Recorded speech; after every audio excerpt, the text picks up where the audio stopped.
Overthinking feels personal, like a flaw, a weakness, something wrong with your mind. But it isn't. Overthinking is not a failure of intelligence. It's a response to the world you're living in, and that matters. Because you can't solve a modern problem with self-blame. You have to understand the environment that created it. Most people think overthinking means thinking too much, but that's not accurate.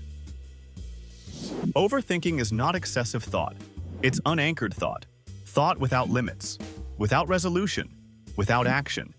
Your mind keeps circling the same questions not because they're important, but because nothing tells them to stop. And for most of human history, something did.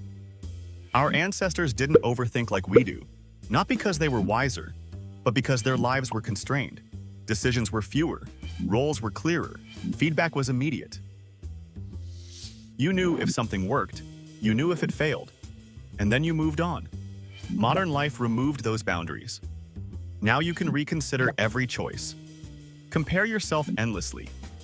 Replay conversations for years. Imagine futures that never arrive.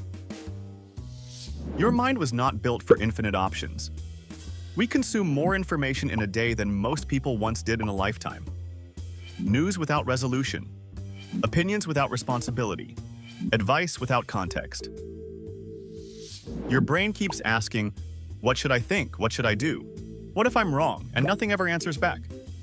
So the loop continues, not because you're broken, but because the system never closes the loop. Here's the paradox. You are told you can control everything.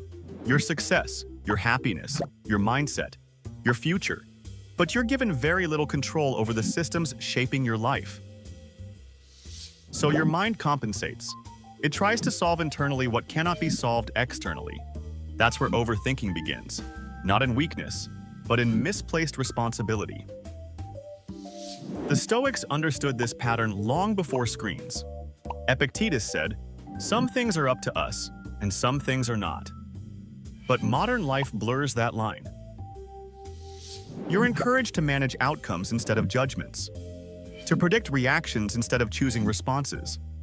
Stoicism doesn't stop thought, it disciplines it.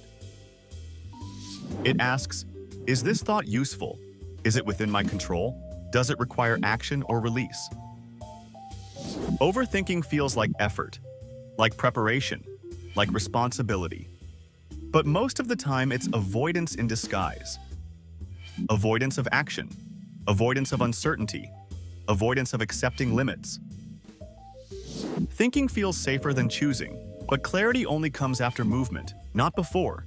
Psychology confirms this. The brain seeks certainty. When it can't find it, it replays. Overthinking becomes a substitute for control. But it doesn't reduce anxiety. It sustains it. The mind stays alert.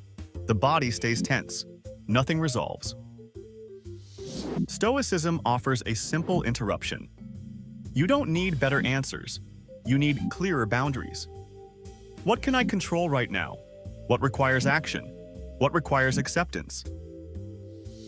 The moment you answer honestly, thought quiets. Not because life is easier, but because your role is clearer. Overthinking isn't cured by thinking harder. It's eased by choosing where thinking ends, by letting action begin, by releasing responsibility for what was never yours.